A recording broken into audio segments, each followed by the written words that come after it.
أعوذ بالله من الشيطان الرجيم بسم الله الرحمن الرحيم سبحانك لا علم لنا إلا ما علمتنا إنك أنت العليم الحكيم اللهم صل وسلم على سيدنا ونبينا محمد صلى الله عليه وسلم أفضل صلواتك بعدد معلوماتك وبارك وسلم وصل عليه في أول كلامنا ووسط كلامنا وآخر كلامنا اللهم يا معلم آدم علمنا ويا مفهم سليمان فهمنا ويا ملهم الملائكة ألهمنا اللهم رب زدني علما إياك نعبد وإياك نستعين صدق الله العظيم. حاجی الحمد لله رب العالمين.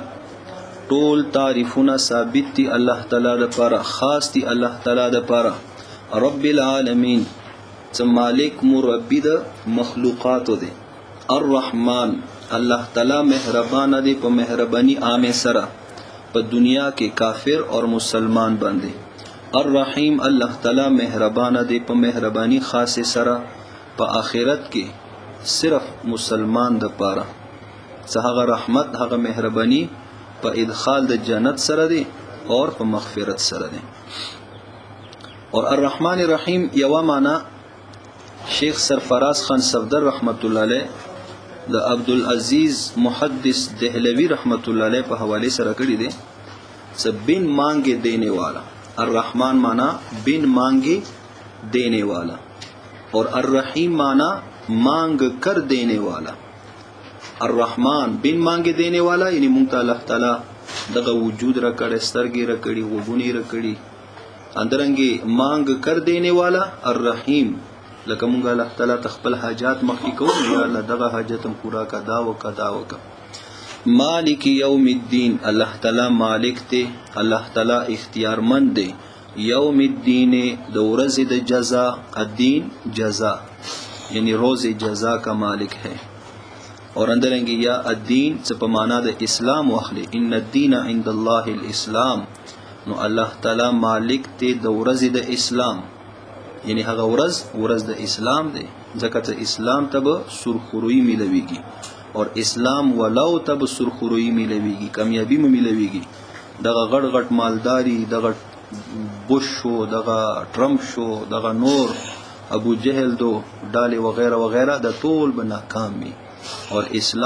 اسلام ولا دا به سرخروی کامیاب وي، سترګې به اوچاتې وي، سرونه به اوچات وي. نو دغه ورځ د اسلام دی. ایاک نعبد و ایاک نستعین. نو اوس ګوره ربط ما قبل ایتونو سره. الحمدلله رب العالمین الرحمن الرحیم. الرحمن الرحیم مهربان دی. مالک یوم الدین کی اشاره دی طرف ته وشوه. څه ګوره دغه رحمتونه به همیشه د پاره نه وي ښا، بلکې یو ورځ روانه دی د دغه رحمتونو مهربانیانو حساب ورکړي. پوه شوې؟ مالک یوم الدین دا همیشه د پاره نه څه بس ورکې خوب شي او ډوب شي اور بس مزید او چرچی دی کوا. نه یو ورځ به مړېږي، الله تعالی مختب وداري، الله ته به حساب کتاب ورکړي. نو ګډوډ ما کوا. صحیح شو؟ ایاک نعبد و ایاک نستعین. نو اوس دا دی چې کله حساب او کتاب کیږي کنا، نو بیا راځه د الله عبادت وکړو. ها و ایاک نستعین او دا د الله عبادت دی کې الله تعالی امداد در سره شامل حال نوي کنا، نو بیا عبادت نشي کولای. و ایاک نستعین. حاجی ایاک نعبد و ایاک نستعین، خاص تا مونږه عبادت کو. و ایاک نستعین اور خاص تا نمونږه امداد غواړو. اردو کے معنی خاص آپ ہی کی ہم عبادت کرتے ہیں اور خاص آپ ہی سے ہم مدد مانگتے ہیں. ایاک نعبد و ایاک نستعین. دغه ایاک کاف دا مفعول دی اور د مفعول مرتبه فعل و فاعل نه بعد رسی. اصل کې دا و نعبدو کا څه پکارو، نعبدو کا. دغه دغه ایاک دا معمول دی، عامل نه رسته پکارو، دا مفعول دی رسته پکارو فعل و فاعل نه. نو نعبدو کا. نو ایاک دا ول شو، نو هغه تقدیم ما حقه التاخير. دا څه فائدہ کوي؟ حصر اور اختصاص پیدا کوي. اور توحید کې مقصود حصر اور اختصاص دی. نو دې په بنیاد باندې دا مقدم شو. نو بیا پکاره او کنعبدو کنستعين نو دا منصوب ضمیر منفصل ولی راوړل شو خو متصل به راوړو کنعبدو به راوړو ایاک نعبدو نو هغه وجه ده صدقه کاف صدا ضمیر منصوب متصل دی دا مشابه دی کاف په معنا د مثلو سره دا مشابهت لري کاف په معنا د مثلو سره کنعبدو کنعبدو صرف کاف مقدم کړی وی کنه نو بیا د دسي تشبیه لري کنه څه کنعبدو وینو مونږ به یلو کې دی شي دی مطلب دا وی کا عبادتنا د تشبیه اطلاقنا اندرنګي کا استعانتنا کنستعين کا استعانتنا نو دی وجه نه دین ضمیر منصوب منفصل جوړ کو ایاک نعبدو څه شوبه هغه خدشه ور سره ختم شي صدقه کاف دا په معنا د مثلو نه دی بلکې دا ضمیر منصوب منفصل دی صحیح شولا یا دا ضمیر منصوب دی ایاک نعبدو و ایاک نستعین نو ترجمہ میں در توقع خاص آپ ہی کی ہم عبادت کرتے ہیں اور خاص آپ ہی سے ہم مدد مانگتے ہیں نو دغه تقدیم د پاره د حصر او اختصاص دی یعنی دغه کومه ترجمه ته مونږه وکه هی نو ساره مسله اندغه هی اور بی کې دی ښا دغه مشرکین مکه او سره چې خو پیغمبر صلی الله علیه وسلم چې دغه لانجی وي هغه طرف نه دغه ظلم او ستم د څه د واجنو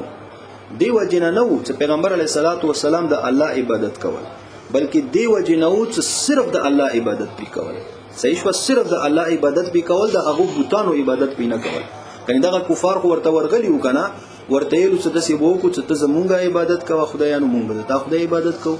کله به ته زمونږه خدایانو عبادت کوي کله مونږ به ستا خدایانو عبادت کوو ته ستا خدای ولا نو دغه خبره خو ورساغو کول بیا خو بلانجی نه وی کنه بیا خو جنگ جګړه نه وی په ټوله مسله خو اندی کې دی کنه د هی اور بی کې لانجا دی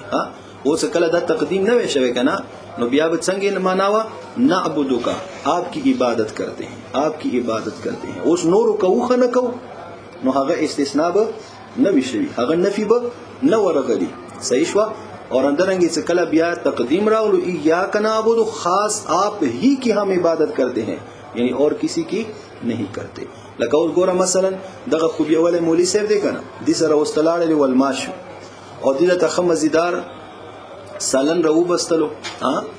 او سالن چې د ترو بستلو او ستا خوراک شروع کړلو مړی د خپل ته واچوله نو بیا سه کرچ کرچ شګه د تخلې ته راغله کانی د تخلې ته راغلو نو تا ورته څه لکه مولوی صاحب دا څه شي کېدا شګه باندې خوره کانی را باندې خوره وغه د دوی څ مرغ بی ہے د چرګي اډو کی تام سترګي وغړا وکنه د کور خو تام وګوره کنه لوبیا بی ہے دال بی ہے مرغ بی ہے اور دې څ بی بی پرېګ دوا ما ته مرغ هی چاهیه وندرنګي الله تعالی ته هم دغه بی می نه لګي زمونږ الله ته ویو چې یا الله سید زد لات و منات ول عبادت هم کوم ابا سلامدار تا څم خو تا ته هم رسم کنه هغه ورته ما دا نه دی پکا صرف ما ته رسي بس ما دا قبول دی صحیح شو نو ایاک نعبدو خاص हम आप ही की इबादत करते हैं و ایاک نستعين خاص हम आप ही से मदद मांगते हैं صحیح شو نا خاجی ایاک نعبدو و ایاک نستعين اوس دغه د کی یو نقطه ده چې دغه عبادت مقدم شوه دی په استعانت باندې حالانکه اول امداد غوښتل شي بیا عبادت کول شي صحیح شو ځکه عبادت دا د الله تعالی په امداد باندې کیږي نو اول پکاریو ایاک نستعين و ایاک نعبدو نو هغه یو جواب خدا دی چې دغه عبادت صدا مقدم شوه دی دا اهتماما لشانه د واجبه اهتماما لشانه څه عبادت شان ظاهر ولو د پاره څه عبادت شان ظاهر شي اور بل دویم دا دی ایاک نعبدو و ایاک نستعين صدقه واو څه دی د مطلق جمع د پاره دی مطلق جمع د پاره نو څه مطلق جمع د پاره دی نو تقدیم او تاخير ورکې نشتا نو بس اول ایاک نستعين ایاک نعبدو اور بیا څه کم لفظا دغه تقدیم او تاخير راغله دی دا رعایت فاصله د واجبه رعایت فاصله د واجبه صحیح شولا اوس بیا یو نقطه ورکې دا دی چې دغه ایاک نعبدو دا مقدم کړی دی ایاک نستعين دا مؤخر کړی دی یو نقطه ورکې مفسرین دا بیانوي چې ګوره اول الله تعالی خوشاله کا بیا الله تعالی نه څه وغواړه. دنیا دستور هم دا دی کنه، چوک ته څانه څه شی غواړي مطالبه ورنه کوي، نو اول هغه ته تحفه محفه ورکی، خوشاله کی، او بیا ور خپل مطالبه وکي چې یاره زما دا مطالبه دي، نو هغه بیا پورا کی. او څه کله ته هغه خوشاله نه کی، د هغه تعریف ونه کی. لکه اوس مثلا دا 1,000 روپۍ پکاري دي، جمعې شپه ده ته مرګري ته ورغلې، دروازه د ورته وډبوله او څنګه وروته ته ورته ویل چې یاره 1,000 روپۍ خو راکړه. هغه ورته څه ورکېږه، خدای د غار که څه غار شي نو به د 1,000 روپۍ تا دپاره څه ترې وي ښه څه خپله لار نسه. او څه کله بیا ته ورته لاړ شي او بیا ورسره ودرې، یاره څنګه مولي صاحب ښه جوړې برابرې، کور کې خیر دی ماشاءالله، ډېر ښه ترتیب دی، ډېر ښه سړی، او تا تعالی پاک ډېر ښه صفتونه درکړي. هغه پلنکې مولي صاحب پېژنې؟ هغه خو مو ترور زوی دی که نه، هغه خو مو سره کله سپېلو. هغه بله پلنکې مولي صاحب پېژنې؟ هغه خو مو رشتې کې رسي. به دا خبرې همبرې وشي، بیا ورته یاره مولي صاحب 1,000 روپۍ به در سره نه وي، جمعې شپه دی کلي ته څه ما، نو به بیا به درته وایي 1,000 روپۍ باندې نن سبا څه کېږي، نن سبا مهنګایي دور دی، د 2,000 واخله. پوه شوې؟ نو ګوره اول د هغه خوشحاله کو که نه. نو همدارنګې ایاک نعبدو، اول د الله عبادت وکړه، الله ځان نه راضي کا، نو بیا الله تعالی نه امداد وغواړه، خپل حاجتونه ورته مخته کا. اوس همدارنګې بله یوه نقطه ورکې دا دی چې ایاک نعبدو دا مقدم دی و ایاک نستعین باندې. څه ګوره عبادت دا څه کله سړی کوي که نه، نو دې سره سړي کې لغونې خودپسندي رسي، سړي کې لغونې هوا رسي. دا ګوره اوس ته وایې چې یاره مونځ کې خو ډېره عاجزي دی که نه، منځه کې خو عاجزي دی، خو د دې کې څه کله یو طالب صلات یوه بین درته وکړي که نه، نو هغه څه بیا په کومې نخرې باندې د دروازې نه راوځي که نه، تاسو نن بیا ماښام مشاهده وکړو. پوه شوې؟ هغه څه کوم ترتیب سره راوځي که نه، نو هغه بیا بریکونه نشي لګوی ورته. نو دغه عبادت سره څه راشي؟ خودپسندي رسي، لغونې سړي کې هوا پیداویږي. او څه کله بیا و ایاک نستعین، بیا ورپسې امدادي نه کله څه لاس اوچت کې عبادت سره خودپسندي راغله. دوره پورې چې خدای باندې سړی کله کله ناز وکړي، د مړه توره شپږ رکعته نفل مو درته وکړو، تهجد مونځ ته د طرفه راتلی یم، او څه کله لاس اوچت کړي چې یا الله دې کې زما هېڅ کمال نه و، دا خو تا ماته توفیق راکړو، تا ماته توفیق نه وی راکړی، نو یو رکعت مو هم نشو کولی، نو ګوره هغه تکبر، هغه خودپسندي، هغه هوا یې درنه وبسته. پوه شئ په خبرې؟ ایاک نعبدو و ایاک نستعین. اور بل دا دی چې ګوره دغه یو صفت د عبد دی او یو صفت د الله دی، نو د الله تعالی صفت کمال تقاضا کوي د عبادت. څه شي کوي؟ د الله تعالی صفت کمال تقاضا کوي د څه شي؟ عبادت. اور د بنده زما صفت کمال تقاضا کوي د وخت. صحیح شو؟ نو یو عبادت راغلو، یو وخت، یو د الله صفت، یو زما صفت. نو الله صفت د هغه مقدم دی کړه، نو دی وجنه عبادت مقدم او دعا استعانت طلب کول دا مؤخر. صحیح شو؟ حاجی بلا دی کې ایاک نعبد و ایاک نستعین دا جمع راغلی دی ښا، ایاک نعبد. نو اوس حالانکه دا خو ټول ځان ته یو کنه، په منځ کې مو ځان ته یو ټول جامع ته خو یو کنه، نو ایاک اعبدو پکایو، ایاک استعین پکایو، نو نعبد جمع راغلی، جمع وری. نو دی کې مفسرین حضرات نقطې بیانوي. یوه نقطه ورکې دا دی چې دی کې د عاجزي اظهار دی. عاجزي اظهار دا چې یا الله دغه عبادت د تنې تنها زما کار نه دی، د تنې تنها زما کار نه دی، تا ډېر اوچت شان دی، دا د ټول مخلوق کار دی چې د تا عبادت وکړي، د تنې تنها زما کار نه دی. نو ایاک نعبدو مونږه عبادت کوو. صحیح شوله؟ اندرنګې بل دغه جمع صیغه سره غلي دی کنه، نو اجتماعیت مقصود دی عام عبادت کې اور عام وخت کې، اجتماعیت مقصود دی. عبادتو کې ګوره څه کم عبادت تستر کې وغړی کنه، روجا وګوري، روجې کې اجتماعیت چې رمضان مبارک میاشت وته خاص کړي دی کنه، نو ټول خلک روجا ساتي. اندرنګ حج د پر خپل ایام دی کنه، اندرنګ زکات د پر حولان حول دی کنه، نو ټول عبادتو کې اجتماعیت مقصود دی. اندرنګ ګوره مونږ جمع سره بعضو ائمه او پنځ باندې فرض دی کنه، جمع نه بغیر سره هیڅ مونږ نه کیږي، نو عبادتو کې اجتماعیت مقصود دی. نو دی وجنه ایاک نعبدو و ایاک نستعین. اور بیا دعا کې اجتماعیت څنګه مقصود دی؟ دعا کې دسه دی چې کله ته دعا غواړې نو څه بل ور باندې د ته امین وي نو هغه اجابت کې بیا ټیم نه لګي وخت ورکې نه لګي پوه شو یو دعا کوي او بل ور باندې امین یې نو دعا کې هم اجتماعیت مقصود دی او بل ادا دی د اجتماعیت یعنی په جمع سره چې د دې کې یا کنا عبادو د دې غټه फायदा ده چې تاسو ګوره فقه مسائل یې دي کنه چې کله ته چا سره سودا وکي هغه مبيعي کې څه عیب راوځي نو اوس دغه مبيعه دا به یا مکمل وفسای یا به مکمل اخلي نو خو هغه نه یعنی دغه مشتری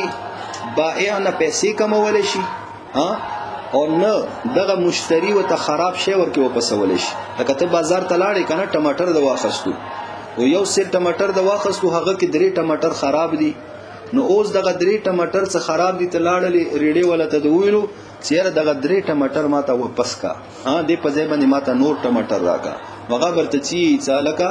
خخلی اندا ټماټر دی وایخلا او خنوي ټول را تراکا اگر درې ټماټر تا نه واپسې نه د فقہ مسله مانده دي کنه هغه عیب ولا شی نشي واپسولې یې مکمل واپس کا یې عیب سره قبول کا نو اوس ګوره دغه ځکه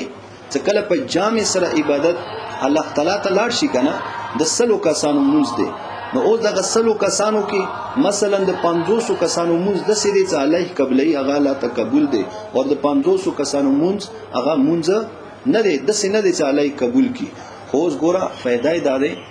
یا به ټول قبلې یا به ټول نه قبلې اوس ټول نه قبلې بیا خو هغه کسانو سره ظلم شو کنه یاره نو ما خو صحیح مونږ کړو درنګ اوس الله تعالی څه کوي چې هغه د واجب نه دي ټول ولا قبول کی لږ چا ولا نه قبلې دو هغه ولا قبول کی چې زه هغه په برکت سره د تا ولا قبول شو نو دی وجنه ایاک نعبد و ایاک نستعين خاجي ایاک نعبد عبادت یې څه شي ته عبادت ولا تعریف عبادت ولا تعریف ته غایت التذلل یا غایت الذل دواړه یلش غایت التذلل مع غایت الحب لله تعالی فی متابعت رسول الله صلی الله علیه وسلم فی متابعت رسول الله صلی الله علیه وسلم خاجی غایت التذلل غایه انتها درجه تذلل عاجزی یعنی انتها درجه عاجزی کول ځان ذلیل ول یعنی دغه عبادت کول سار تندې پزمکی باندې کېږدول اندرنګ نور عبادت د ټول یعنی دا انتها درجه ذلت کنه بس اوس روزه صدا کنه حج ته کنه اندرنګ زکات ورکوا خدا خپل ځان الله تعالی مخکې ذلیل ول دي کنه نو انتها درجه ذلت انتها درجه عاجزی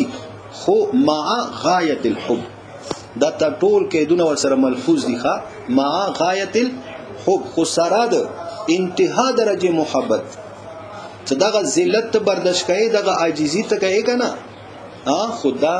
مين سره محبت سره چې د الله ذات سره محبت هم وي ځکه چې دغه محبت ورنو بس کنه نو دا بیا بیګار وي دا به څه شي بیګار وي دا نو دا الله تعالی ته کم عبادت قبول دي مع غایت الحب اور بل لله تعالی چې دا به وي خالص الله تعالی د پاره دی کې به الله تعالی سره چوف شریکای نه لله تعالی کې د ورنو بس نو بیا خو شرک رچی کنه دا عبادت پوي خالص الله تعالی د پاره اور بیا فی متابعت رسول الله صلی الله علیه وسلم په اتباع پیغمبر علیه الصلاۃ والسلام کی وی ځکه چې اوس ته انتها درجه عاجزی کوي اور بیا انتها درجه محبت ته الله تعالی سره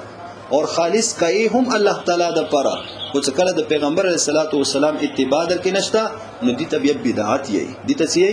بدعت نو عبادت چاته یې غایت التذلل مع غایت الحب لله تعالی فی متابعت رسول الله صلی الله علیه وسلم ایاک نعبد بیا عبادت څه دی کنه دا په درو طریقو سره کیږي قلبی عبادت اندرنګي قولی عبادت اور فعلی عبادت نو دې سره ولي کو نعبد قلبا وقولا وفعلا قلبا یعنی زړه کې د الله مینا زړه کې د الله یاد اور اندرنګي الله تعالی په ذات باندې عقیده ستل الله تعالی یو غنل اندرنګي قولا په خلی باندې هم الله تعالی ذکر کوا اندرنګي خلی باندې هم د الله تعالی د وحدانیت گواهی کوا اندرنګي وفعلا عمل هم الله تعالی ته سجدا لګي روجا ستې زکات ادا کوي حج فریضه ادا کوي اندرنګي نور قلبا وقولا وفعلا وإياك نستعين اور خاص تانا مونږه امداد غواړو د سره ولګو فل حوائج كلها فل حوائج كلها پټولو حاجتونو کې مونږه تانا امداد طلب کوو پټولو حاجتونو کې یا دنګي ولګو فل امور كلها پټولو قانونو کې مونږه تانا امداد غواړو ته کله ټولو کارونو کې لګنه مونږه الله سره دا وعده وکا مونږه الله سره د لوز وکو او دا خپل یو هغه عقیده مورته پیش کا و ایاک نستعين نو لہذا به تمام امور حتی کې یعنی شرب الماء امر من الامور دغه خل د اوبو دا یو کار د امور نه دی کنه دی څکله دا کار د کارونو نه دی نو لہذا دغه کې به هم ته الله تعالی نه امداد غواړي صحیح ولا ته څکله اوبس کې نو دغه اوبه هم د الله تعالی په امداد سره کیږي د څکله تخلیه ته واچي د تیریږي د کې د تاسو کمال نشته علی د تدد کی وساری کی نو بیا کوا کنه اندرنګ چلاړي شي هضم نشي اندرنګ دغه جنه بعض خلک د سوي چې د اوبو یو غټ هم نشي کوله یو بیمار په بخپل باندې کتلو یو غټو به نشي کوله چې د یو غټو به وکي واپس پی الټي کوله نو لہذا هر کار کې به الله تعالی نه امداد غواړي ایاک نعبد او د دې بل یو تعبیر دام لګول شو ګوره د تعبیرات لګول څه دي کنه مولوی صاحب دا ان شاء الله تاسو ته نور مخ کی تفسیر بیانېږي کنه پیریډ شروع وي تاسو به بیا پوهیږئ ور باندې نو دې کې د څه وکړو کنه تاسو د څه دوه درې قسمه پینونه ځان سره کو یعنی سور ودی تور صحیح شو شین د څلور رنگونه یو ورکی کنه نو بیا دغه طریقه به تاسو د پرخاوي چې دغه بیاس کې یعنی د یو لفظ ولا یو تعبیر بیان شو هغه یو قسم کلم سره ولیکو اندرنګي بل تعبیر د بیان شو هغه بل سره ولیکو صحیح دی نو بیا تاسو ته اسانه وي ان شاء الله اوس تاسو باندې لونی بوج وی تکلیف خو بعد کې بیا دعا کوو ها بعد کې بیا خوشاله نو ګوره یو تعبیر مونږ ولګول ایاک نعبد قلبا وقولا وفعلا وایاک نستعين في الحوائج یا في الامور كلها اندرنګي بل یو تعبیر مفسر دا کوي ایاک نعبد بامرک مونږ د تا عبادت کوولې کو ستا امر مونږ ته کړی دی کنه و ایاک نستعين بفضلک مونږ خاص مونږ ته نه امداد غواړو په سبب د فضل دتا چې یاره ته ډیر مهربان یې ډیر لوی فضل ده هغه د واجنه مونږ ته نه امداد غواړو اهدنا الصراط المستقيم نو ګور الله تعالی سره مونږه رشتہ برابر شو تعلیم المساله ده کنه نو اوس مونږه الله تعالی خپل حاجت مخکې کوو چې یا الله مونږه څه پکار دي دا ولی مونږه دومره خوشاماده وکړه د تا تعریفونه م بیان کو نو اهدنا الصراط المستقيم اهدنا دا هدایت ته هدایت دی یو معنا رچی قراءت الطريق اور یو معنا رچی ایصال ال المطلوب خو دې کې ثابته ده ثابته ځان سره یاد کو څکله هدایت دا متعدی شي په واسطه د حرف جر سره نو دا بیا په معنا د قراءت الطريق رسی او څکله دا متعدی شي بغیر واسطه د حرف جر نه نو دا بیا په معنا د ایصال ال المطلوب رسی کوئی شي په خبره او دغه ځکه دا اهدنا الصراط المستقيم نو دا څه شه دی بغیر واسطه د حرف جر نه متعدی شوه دی نو د دې کې ایصال ال المطلوب ولا معنا مراد دی څه مونږه اور سوا صراط مستقیم تا صحیح ولا دغه د کې هم مستشرقین دغه اعتراض کړی دی کنه چې یاره تاسو شپه ورځ یا اهدنا الصراط المستقیم اهدنا وخیمات موږ ورته چې تاسو خدای غار کا خراشه ته ثابتو کوي دون نه خبر کنه د دې کې د خودنی معنا نه دی مراد بلکې د دې کې کومه معنا مراد دی چې مونږه ایصال ال المطلوب رته وکړه دغه صراط مستقیم ته مونږه اور سوا ان دی وجنا شاه عبد القادر رحمت الله علیه دغه معنا کړی دی اهدنا الصراط المستقیم چې چلا هم کو سیدی راه پر د سینې چې دکا هم کو سیدی راه بلکې چې چلا هم کو سیدی راه پر یعنی ما وچلوا نو بیا دغه دي کې هم معنا بیا بداشي حاصله معنا چې استقامت مراد دي څه مراد دي یعنی ګوره د سوال پیدا ویږي یاره تاسو مړه ورځې کې 15 وخت مونږ دي ها او دغه 15 وخت منځونو کې څوره رکعتونه راځي تاسو خو سبعی بیږي اهدنا الصراط المستقیم اهدنا الصراط المستقیم 15 کاله نه څور کې واوري تاسو په دې منځ باندې رټینګ کړی وي ها او یاره مونږ وکه هغه اهدنا الصراط المستقیم او دغه شپېتو او یا واتیا او کالو ته ورسې اهدنا الصراط المستقیم نو هغه تعالی را اوسه پورې الله ونه خیاله د څنګه چا هر وخت اهدنا الصراط المستقیم نو مطلب مقصد څه شه دی اهدنا الصراط المستقیم د سوال کې مقصد دا دی چې مونږ په دې باندې ثابت قدم اوسه ځکه اوس دغه دعا کو پیغمبر علی السلام به هم اهدنا الصراط المستقیم ویلو کنه ولی پیغمبر علی الصلاه والسلام ته صراط مستقیم الله تعالی نو خو دی قران مجید آیت وان هذا صراطی مستقیم دا زمالار دا مستقیم دا برابر را دا صراط مستقیم دی کنه نو بیا ولی پیغمبر علی الصلاه والسلام قران آیت ته نو معلومه دا شوا اهدنا الصراط المستقیم ای داومنا علی صراط مستقیم داومنا یعنی مونږه همیشه برقرار اوسه په دغه صراط مستقیم باندې اهدنا الصراط المستقیم او دغه ته کې الصراط المستقیم الف لام راغلی کنه صراط باندې الف لام دی کنه نو دغه الف لام اهدی دی ښا یعنی دینه معهود لاره مراد ده او تاسو بیګا تعریف بیان شو چې الف لام اهدی څه کوي معلومیت مدخول فایده کوي معلومیت مدخول نو اوس معلومه لاره خو دی چې دا کومه لاره شو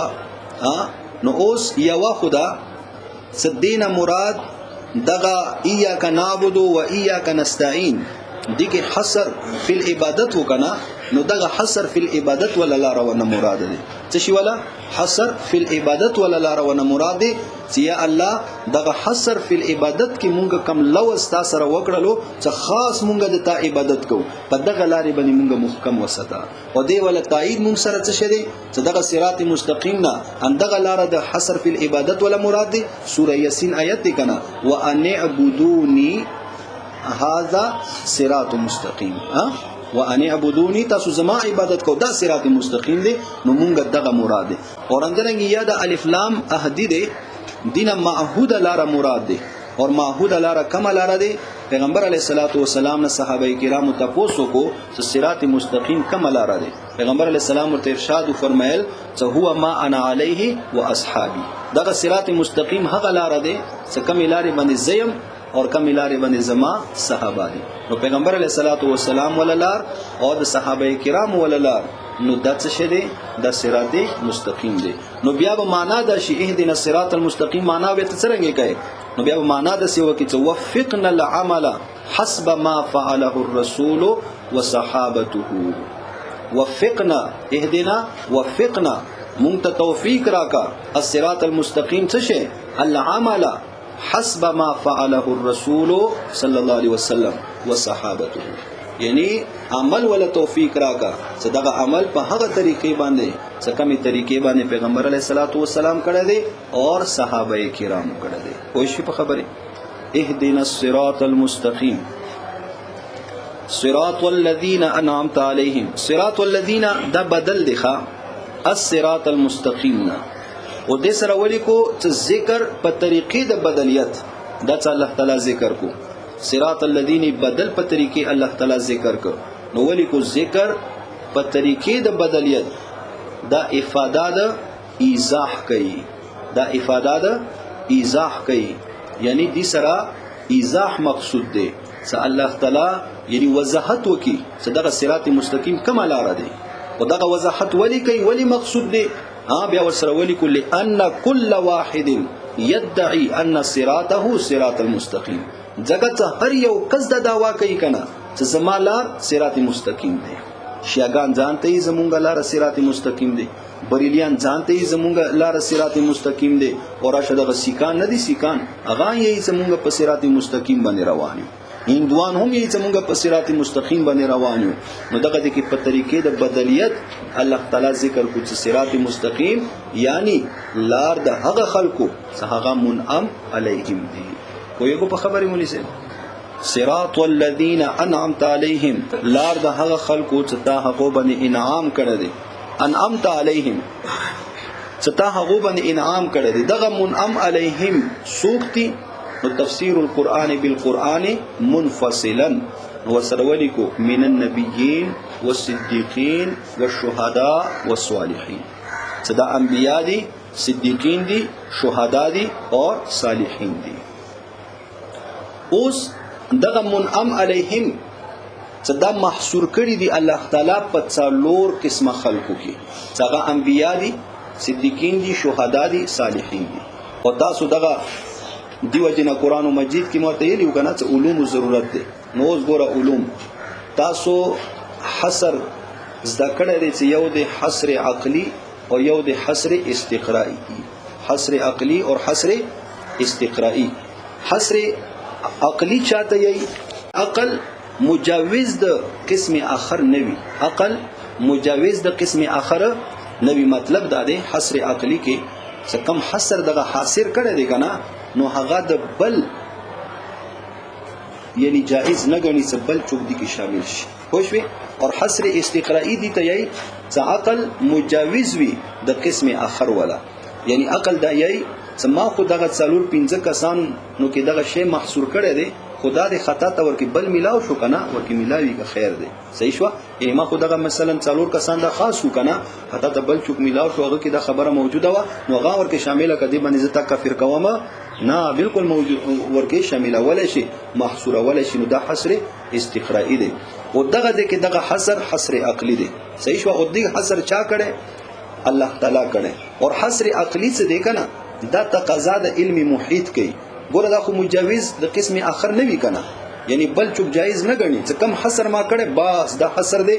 بل چوک دی کې نشي شامل وله. نو دا تقاضا د علم محیط کوي کنه. چې تکله علم خو پورا وی کنه چیرې مثلا د سل کسان دي کنه څنګه کې چې څلور کسان دی په لکوم خو ما به ټول باندې علم وی کنه چې دغه څلور کسان دا د دې حقداري دي د دې اهل دي نور ورکی یو هم د دې اهل نه دي. دا علم به زما وی کنه علي به زدا حاصل کولای شم. او څه به حصر عقلی ورته ویم نو الله تعالی خو لري علم محیط.